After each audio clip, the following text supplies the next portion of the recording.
let's do the questions from the audience. I'm sorry.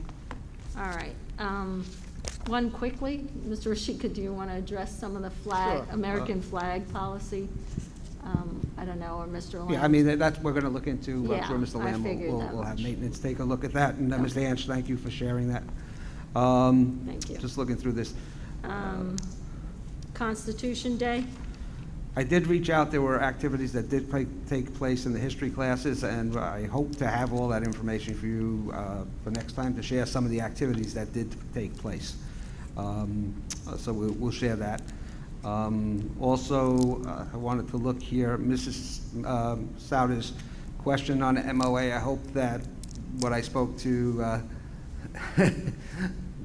Judith about is sufficient on that one. And I can tell you that I think it was E6, we were looking at the cost factor for special education. I can tell you honestly, during my interview process as interim superintendent, that's a topic that did come up with those that were interviewing me at the time. And you know, my experience in the past is running those programs at a regional high school. I like to hang my hat on that because we did it with, in conjunction with an out of regional district, as well as two of the in-district school districts. So we set up different programs by age appropriate for autistic programs.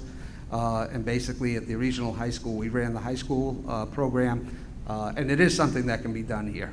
I really feel it can happen. Certainly I was not in a position to do that over the past almost a year now with everything that we've been facing. But I think that looking at the report, looking and talking to Dr. Dionisio and our administrative team, that is something that we will look at. Again, we will take the small steps first and then look at those bigger issues, because we can, with the right guidance, we can implement some of our own programs. I just want you to be aware that when you see these very high numbers that get close to 200,000, that is something that is typically a school that really just focuses on that one need. But there are plenty of other spots where we can develop programs right at Ramapo Indian Hills. So, and I hope that that's the case. Also, Mr. Rashika, I just wanted to add that that baton has been passed to Dr. Dionisio. He has that report as well, so I know it's on his radar. Yeah, he's aware, yeah. Dr. Dionisio, he's on board already, so we're good with that. Go on here. Mr. Anch, I always appreciate your input. You know, we're never going to agree on the back to school night, but we want to move forward and take a good look at where we are in the future, and that's why you know, I took this into consideration looking at the open house, and that's my decision on that one. So thank you for your input. I really appreciate it. Constitution Day. Constitution Day, I addressed that one already. No, we did. Yeah, and I don't know if I'm going to pronounce this right, but Kozlowski, was it? Coming in from Oakland, yeah. Kozlowski. Kozlowski. Okay, sorry. But I really appreciate your bringing that to the forefront. That is a problem. And that's where we really need to have the articulation between the high school and the sending districts to bridge that gap. And you know, I hope that in the next couple of months these things can get back in place and we stop worrying about all the other things that have been brought to the table, and we could look at the educational component of what's happening with our students. Okay, so thank you for bringing that forward. Can I ask a stupid question? Do the teachers take the testing periodically that the students do? Do they see it? No, do they take it? Like, Do they take it? They might. I don't know. I mean, we don't do it formally. Okay, but they do look through. They do look through the testing. Yeah, They I'm curious that by doing that, they would see what she saw and the kids saw, that Okay. there might be obstacles because of that. But it's just that curious. articulation. You have to realize that what's going on at the elementary level sometimes doesn't fit into what's going on at the high No, school level, I and that's it needs a closer look, without a doubt. All right. Was that everyone? Did we cover all of them? Everybody got notes? Okay. I think so. All right. So back to public discussion.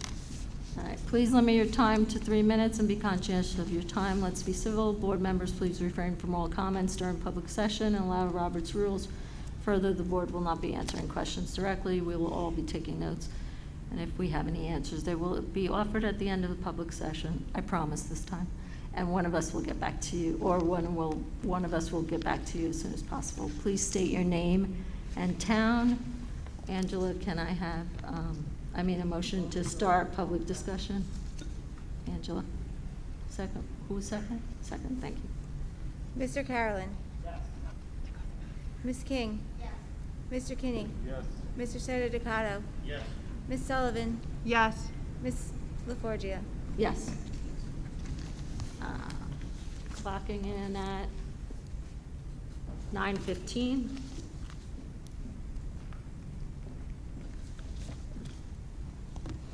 Margaret Bennett, Franklin Lakes. What just happened?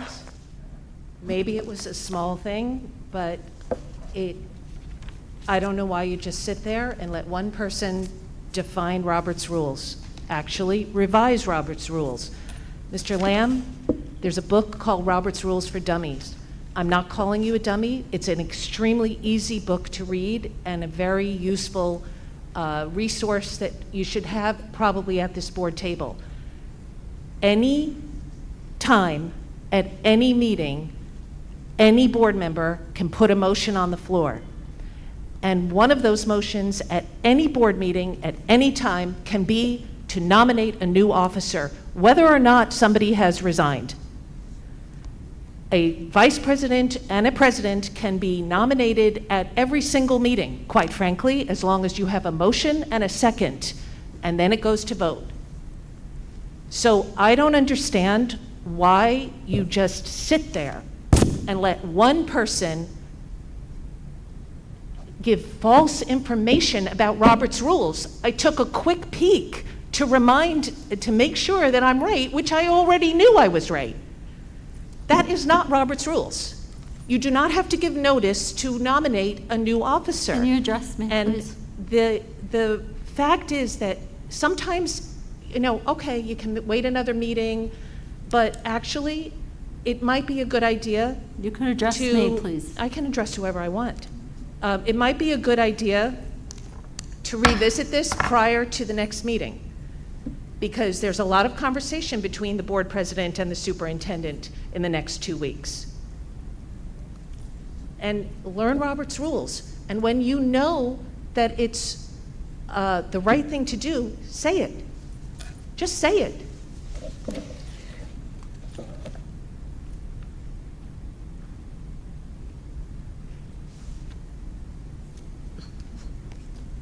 Anyone else? Thank you. Aridonia, Franklin Lakes. I'm not very happy with the answers. I didn't get an answer about how this board is related or involved in any way with the U.S. Board of Education, who sent a letter to President Biden regarding asking federal assistance with public comments. I really would like to have a pure understanding, a full understanding of the nature of the relationship between the board and the national organization. Just don't make me write an Oprah request to get everything with NJ, whatever, the USA.com as or .gov, and have me read all these emails. The second thing is I'm very upset also with the answer Mr. Ishiki gave me. It doesn't supposed to take 2 weeks to see if students taught the Constitution Day. It's a very simple survey. Do you know what day is Constitution Day? Have you been taught Constitution Day on that day as the federal law requires? People say follow the law. It seems like you follow the law whenever you feel convenient. It's very upsetting. And people say stay within, non-political lines. But, nobody is blind. Look around.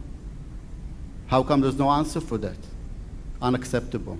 Federal law, federal holiday, the most important document ever written since the Bible, and the reason why we all can stand here and share ideas without putting our guns out or our fists out and have a tempered debate. This is the foundation that our state is on. This is why people from all over the world come to here. And you dismiss it like it's nothing. I'll get back to you.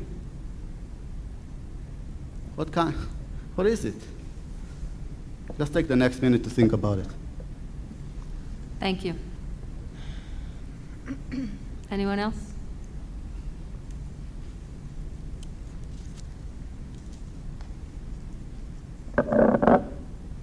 Kim Anch, Franklin Lakes.